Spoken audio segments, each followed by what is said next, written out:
You're listening to The Brand Compass, conversations to navigate your way to building a brand fit for purpose and poised for success. Here's your host, 𝗘𝗣𝗜𝗦. Hello there, my friend, and we are back. Thank you for choosing to spend your time with us today. As you know, this is the place where we get into the nitty-gritty of where your brand, and more specifically your personal brand, meets the humans you serve. I'm 𝗘𝗣𝗜𝗦, your host on this conversational journey, and today we're going to stick with the podcasting theme that we've had for the last 2 episodes. So in episode 49, you would have heard me chatting to Mark Franklin, and we were talking on that episode all about what makes a good podcast show host. And then episode 50, I shared the 4 main overarching purpose types that I think podcast shows have. So go back and listen to those if you haven't yet. But now today, I thought what we do is we flip the coin back to the meaty part of podcasting and the conversations we have on the microphone. And I want us to look at the guests on a podcast show. Now, this is important for you as a subject matter expert or service provider who wants to be a bit more visible or be noticed a bit more. So guesting on podcast shows is a great opportunity for you to express yourself and your personal brand, and also to demonstrate the genius that's living inside that gorgeous brain of yours. So to help me to help me chew the fat on this topic, I don't want to actually eat the fat, I've asked Imogen Jones to join me, as you already know her as the third musketeer in our agency business and also a personal brand strategist. What I won't do is go into a long introduction, but she did come on the show on episode 38, where we talked all about creating offers that actually solve the right problem for the right people. But let's get on to today's topic. Hello, Imogen. Hello, 𝗘𝗣𝗜𝗦. Thank you so much for having me back. Yay! Right, so we've talked a lot about this topic, right, off microphone. Like, we hop on about this quite a bit. So yeah. I thought maybe our listeners might enjoy being a fly on the wall as we chat a little bit more about what we think about our guests on podcast shows. So you and I are like voracious podcast listeners ourselves, right? So, and you're also, just for everybody listening, Imogen is my podcast show manager for this show. So let's maybe start our topic thinking about us as listeners, digesting and consuming those podcast episodes. What do we think, you and me as listeners, what do we think qualifies a guest on a show as good? What does good look like for you, Emma? Like you said, I do listen to a lot of podcasts. I've had a little break over the summer and not listened to quite so many, but I do love listening to various ones. So from more chatty, topical, and then more, I guess, I want to say work-based, a little bit more educational with the branding as well, like with the marketing and things. So for me, it is for a guest, if they are answering the question. So if they're actually paying attention to what the host is asking them and taking some time to think about the answer and articulating it really well. So that's also not trying to put in too much of their own agenda into that answer, and actually listening to the question and answering it openly and honestly. I think that works really well. Definitely. Not giving closed answers. I think there's nothing more frustrating listening to a guest, isn't it? The host is like trying to pull blood from a stone and the guest goes, yes, no. Oh my God. Yeah. I think it's when I think storytellers work really well as guests, because they not only give the answer, but they explain how they've got to that answer. So the way they get there is like, well, a relationship I had or a conversation I had previously, we discussed this and we went around this little rabbit hole, and that is why my answer is this. So it feels nicer and it flows nicer when you do get those open conversations. It also allows the host then to pick at those little threads of conversation and go deeper into that topic. I suppose we also want them to keep the stories relevant, right? I have listened to episodes where a guest just gets completely sidetracked, goes off on one on the story, and the host is kind of sitting there go, how the heck do I bring this back? Well, it's how do you bring it back? But also I've heard guests go, sorry, what was the question? And you're like, I thought the same. I didn't know where you're going with that. But I'm pleased you realised you'd got further down. It's good if they could pull themselves back. Like, that is a good guess. I suppose that leads us also onto the, for me, it's also being gracious and not argumentative. I know you've got an example of something you've listened to recently. And it's not to say that I don't think you should disagree, because I don't think everybody can disagree all the time, or I don't think everybody can agree all the time. I mean, but I was listening to Simon Sinek, and he had a guest on, and they disagreed on a point, and it was getting quite heated. And I know it's one of my values is harmony and keeping everybody getting on and getting on well, and argumentativeness and shouting. And it's not that it was shouting, it wasn't shouting. It's just the tone was getting quite heated, and I was getting a little bit uncomfortable as that listener, being that fly on the wall, being in that conversation. I was like, shall I leave? Do you want me to come back when you've you've made friends again? And I mean, it's great that they had that relationship, and they've known each other for years, and they could do that. They could appreciate that they just disagreed on a point, but it did feel a little uncomfortable for me. But I mean, it worked well as a podcast. But yeah, for me, I think if you're going to be joining, if you're going to be on a podcast and join as a guest, appreciating and having empathy for that, going, I appreciate that's your view, but my view is more like this, and the reason I got to my view is because of these things. And I say agree to disagree, I guess. Yeah, just like being adults. Just say, I don't think everybody listening wants to hear us argue. I suppose some people thrive on that, but yeah, like you, that's not my thing at all. I think the other thing about listening is the audio quality is always really important, isn't it? They always say with podcasting, if there's one thing you want to get right, it's your audio. And I think sometimes guests don't always prepare their space enough. And I know I've listened to some episodes of some of the big shows as well, where children are running around in the background, or because I don't necessarily watch podcast shows, I don't watch the videos, I listen to the audio. So everything gets picked up, right? So like, couldn't you even just lock your kids somewhere with an iPad and keep the room quiet? Because also they get distracted. And like, you're trying to listen to the conversation, they get distracted, and then they're like, oh, sorry, where was I? You know, little Sally ran in with the dog or something. Yeah, I guess with those, I've said, just as a guest on this podcast, Shelley, I have done the same. I've got my partner's at home, Dan, he's working, and I've gone like, okay, can you put your headphones in for calls, please? I'm closing both the doors, and the dog is downstairs, because I don't want, again, for myself as well, I don't want to be distracted, because it makes me a bit anxious when I think, oh God, I didn't listen to the question there. Or, that's great. What am I going to say now? What am I going to reply? Like, how will I get back to that?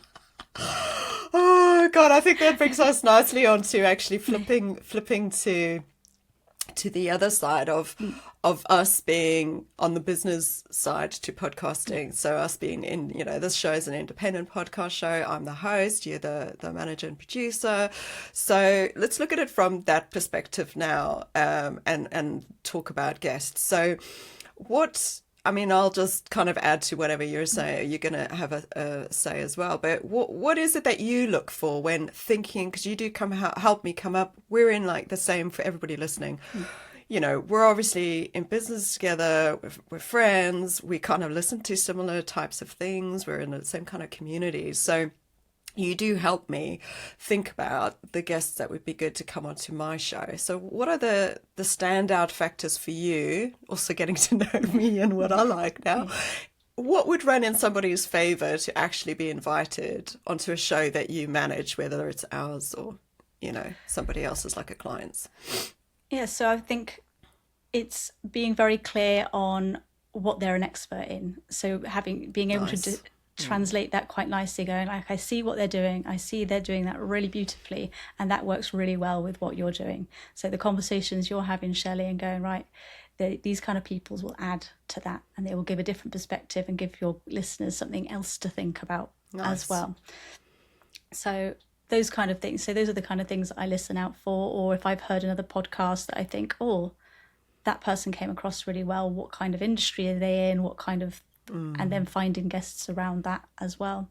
So you're getting, I say, inspiration from other things you're listening to, and then finding guests that and the marry nuances up to that. and the nuances, isn't it? Because I don't mind having other people do what we do in our business come on to the show, because we all have a different nuance or something else to add to a topic. So I wouldn't necessarily say, oh no, I can possibly have that person on the show because they also run an agency that does that or that. Do you know what I mean? Because also, and I know we say about niching down, but it might be that on a specific topic or a specific avenue of that, they are much more knowledgeable because they've dug a lot deeper on that part of the conversation. And as a fuller offering, it's good to have those deeper conversations with people that know what they're talking about and they're articulate and they know how to put that across, but it also helps educate the listener then and gives the listeners other avenues to explore. So that's them in terms of topic, but are there any like technical or practical things you're like, oh God, okay, I'm going to choose this guest over the other one, even though they're both good? Like I say, I guess this depends, as if for a good guest, depends on how you're getting the guest. So I know, Shelley, when we're working together, you prefer to approach people that you know will work well for you, but there are other people that will approaching hosts to go, I am an expert in this, and this is why I think I'd be really good to have a chat with you and to get on the podcast with you. So being prepared in having, I want to say like a brief, like an introduction to people, to the host, to go, this is who I am, this is what I'm an expert in, these are the kind of conversations I could have with you to help your listeners along the same journey that you're putting them through. So, I mean, I know that works quite nicely with the personal brand work that we do in that understanding deeply who you are and what you have to offer to be able to put yourself forward for hosts. So I know it's a bit different from the way you approach it because you are already kind of looking in on people and understanding who they are. So you're looking at them from the outside, so you've already discovered them, you know that they're great, you've heard them speak or you've heard them somewhere or somebody's introduced you to them. So from that avenue, I guess not having a prep sheet but having their LinkedIn bios really tight and really, really concise and sharing content that echoes what they're putting themselves forward for. So I guess preparation, putting yourself forward as the right person. I think I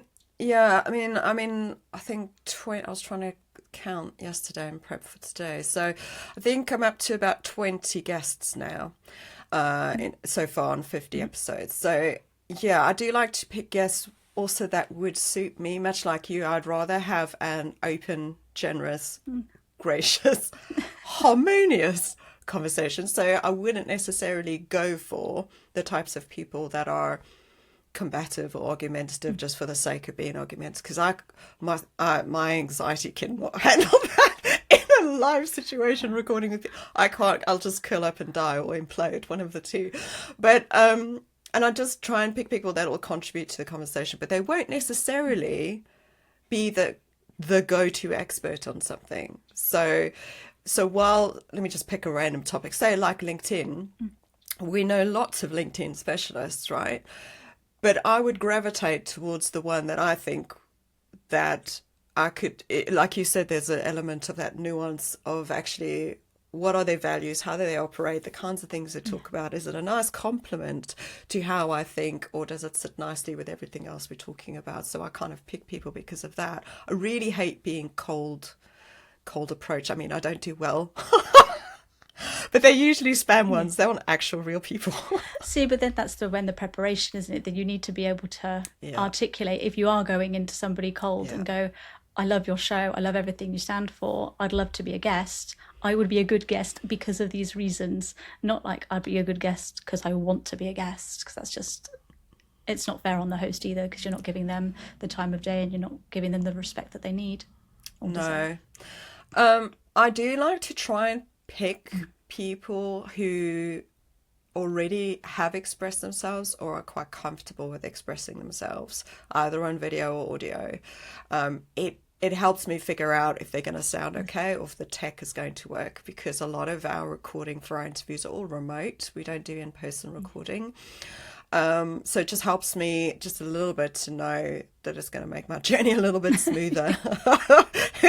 If they're already clear with that, because I've had with clients, so I've never had this issue, but I've had with a client's show where somebody she wanted to bring on the show, great person to talk to off screen and on video, on audio, but as soon as she clicked record, the person just kind of contracted and like their whole like character like just dimmed.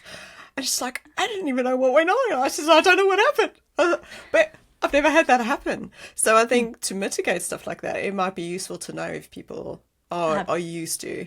I used to, yeah. So I guess it's a demonstration. I guess some people have to start from somewhere, but I guess videoing themselves and having those shorts and things at least give you that confidence that they know how to present themselves on a camera and how to be. But I think that's another one of the preparation things that I would suggest, not obviously putting yourself forward, but being prepared for the technology and giving yourself time to familiarize yourself with the processes, because different people use different bits of tech. Different hosts are going to want to use different softwares and things like that. So giving yourself some time before you've joined the meeting or just before you've joined the podcast to make sure everything's set up right, making sure that you're calm and collected and you're not panicking that, oh, I can't hear myself through there and those kind of things, because you don't want to have that fraught start, because I think it doesn't set you up well to start. I think that leads us, maybe we talk a little bit then about, maybe we can give our listeners some tips of who actually they want to present themselves well as guests, and they potentially want to go for a few more opportunities to be on people's shows. Maybe we think of a few tips to help them prepare themselves to actually approach somebody to go on a show. So do you want to go first, and then I can just kind of add to it? Like I said, I think we probably touched on it a few times now, is that preparation is key. So if you're wanting to put yourself forward as a guest, having, I guess, the tech ready, be comfortable that you've got everything sorted out for that. You don't want to have audio issues or come across as grainy when they've got a beautiful setup. And if you're going to do video as well as audio. Having that setup that, like I think we discussed a little bit earlier, checking your background and making sure that you don't have anything untoward stuck on a shelf or, messy bits in the background. But I think echoing back to the preparation before is, when you're putting yourself forward, having a nice bio that they can then introduce you and how to introduce you, and having those bits already. Yeah, and just knowing that you're actually, you will be relevant for the show. The amount of times people have approached me and they've actually never listened to an episode, or they just neatly pull a title of an episode and go, oh, I listened to this one and I think, actually, I'd be great for this, and I could, I'm a 50, what did I have? Oh, I'm a 7-figure coach that helps businesses do blah, blah, blah, blah, blah, blah. I was like, that's not what the show's about. That's not what I talk about. So no. So again, but then that's about, that's about respect, isn't it? That is, I guess, cold calling in that the same way as you get those LinkedIn DMs about like, oh, hi, it's great to connect. Here is something about me. You're like, that's not, podcasts are about conversations and about getting down to the nitty gritty and learning a little bit more about each other and about processes and expanding knowledge is the reason I do it. I like to learn. So don't put yourself out there as a copy and paste email. Think about the podcast you want to be a guest on, and think of them really, really quite well, because it's part of your marketing strategy, I guess, at the end of the day. If you're trying to put yourself out there to get more widely known, to put yourself in front of different audiences, these conversations need to flow. And if you're there on your own agenda to put your own thing forward, it will come across in the same way as what we were saying about as a listener going, oh, okay, they didn't answer the question there. They answered it with what they wanted. It doesn't, it's not a great listening experience, and it's not a good conversational experience for the host. And if I don't know the guests, I've only had 1 or 2 opportunities where I didn't personally know them really well. The things that I looked for was their LinkedIn profile would be up to date. They've got some kind of online presence that I can go and see what they actually do. Do they do the thing that they say they want to talk about? Like you said before, with them actually doing some video, and that helps me a little bit to kind of preempt, would they be okay on video? I think if you want to prepare to approach somebody, also say that you would be up for having a conversation about it first before actually recording, because it does surprise me, people that actually haven't been on shows very much refuse to have a conversation beforehand. Yeah, I could say it would. I think as a guest, you want to know what kind of what the way the conversation you wants to go, so that you can prepare well enough to join that conversation, because you don't want to turn up and the questions then completely blindside you because you haven't thought around that along that line, especially if you're quite new to being a podcaster or a guest on podcast shows. Understanding the flow and how it works, and that's what you said, listening to the podcast already gives you a bit of that insight, like, okay, I see what they're doing, they this is the kind of flow that they go. They do an introduction, and then they have a couple of questions and answers, and they hope, those questions and answers hopefully then turn into a conversation. I had a great example where I had Evelyn come on the show, Evelyn Starr, and Evelyn just kind of knew me tenuously through a community that we both were belonging, and she approached me, she's like, I'd like to come on the show, or I'd like to chat about coming on the show. And she's based in Boston, and she was right, the topic was fine, everything would sit anyway. But I'd given, and I do this for every guest anyway, I give them a couple of examples of episodes to go and listen to. And if there's a particular one, like when I did the bits about, subject matter expert manifesto, what I thought that meant, and I wanted people to be able to know that and then kind of contribute to it in potentially a conversation, I'd say, can you listen to this one? But here are a couple of other guest ones you can listen to, just so you can get a feeling. And she did do it. And when she came on, bearing in mind we did do our one-to-one as well, but beforehand, and we set it up and we prepared, because Shelley's a planner. When she came on, every time we were having our conversation, Evelyn would keep referring back to previous episodes. So she said, oh, you know what, Shelley, actually, when you spoke to Alison O'Leary about this bit, and da-da-da-da, and I was like, you're the one, Evelyn. Like, you're the star. You're the perfect guest. Wonderful. And to be fair, her episode is the most downloaded episode I have of my guest so far, because also not only was she a good guest coming on the show, she was also prepared to promote it. So it's one of the few guests that I've actually then, because I create collateral, as you know, for guests to go and, because for them it's an opportunity, like you said, it could be part of their own marketing strategy. So I think if you can be a good guest, just be prepared to also put some effort in. Well, I think it's time effort ultimately, isn't it? If we're spending time doing things, it should fit in with what we're trying to achieve, as well as what as the host and as a producer, but also both what they're trying to achieve. If they're trying to get in front of new audiences or share their knowledge and expertise in a different way, then you need to put in the work, and you shouldn't just scattergun approach of just contacting anybody with a podcast, because it's not, it wouldn't be enjoyable, I don't think, to have conversations with people that it's not going to benefit either side of you. No.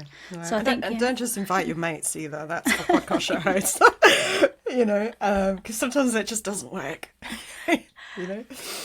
Okay, but I think we'll do another episode on that, won't we? I think what we'll do is do an episode of our learnings of things that could go wrong and things that do go right. And I think that, because that would be probably a pretty good. I think what I'd like to do, though, because when Mark came on, what we did is he shared some podcast shows that he liked. So I've just thought of this now, thinking, oh, actually, we could get Imogen. Because I shared Jamie Lang's Great Company. I guess I've actually started listening to that now. And what did you think? I was quite surprised. I didn't know the same as you. I didn't know about the candy kittens, because I eat those. They're delicious. I didn't know, because again, not a reality TV person, so do not watch any of those things. They're kind of things that I knew happened and then knew they were on, but I didn't know who was in it or anything like that. But I listened to his Joe Brand episode, and it was a really nice conversation. It did feel like it was just two friends having a chit chat or over coffee, and you were like fly on the wall listening to that. I will. I've got the taste now. I shall keep listening to that. So what are other ones that you would suggest for people? For me, again, it's that you've liked. In the same sort of vein. It's Jameela Jamil.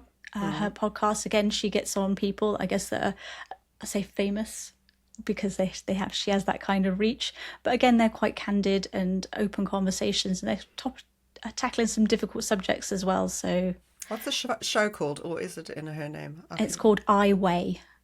And it started off with, right, because obviously with women, it's, losing weight, or is this, oh, she's bigger, oh, she's smaller. So the premise was, I weigh the benefits I give to my family. I weigh the work I do in my community. I weigh, so that the weight isn't their weight, it's what they weigh in the way that they serve themselves, their community, or their families. Nice concept. So that's how it all started. And now that she's obviously quite established, I'm not sure how long she's been going on now for, but now she's been having quite, I say, difficult conversations with people. So people that have gone through like domestic abuse or drugs or anything like that, how they've come through it, and the trials and tribulations, I guess, of what happened with them. So I enjoy that. Some of them are a difficult listen, but she has a lovely way of that question and answer. She's a little sweary, so we'll just warn people. She is a little sweary. She's very opinionated, but she's lovely. I love her. I was trying to think of another one I could suggest. Oh gosh, because I flit between, because I don't listen to. I know Mark is quite loyal, like, to the Art of Brilliance. Yeah. I don't do that necessarily, because also with some of the big shows, I've just noticed that I don't always enjoy every episode. I kind of almost pick them because of the guests. Yeah.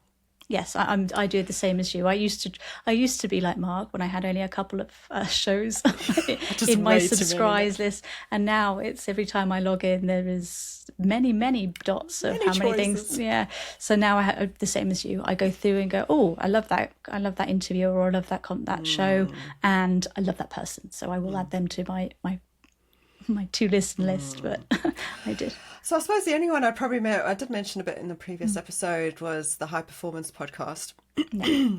So it's got the two guys, Jake and, oh my goodness gracious, I can't remember their names. I shall put them in the show notes.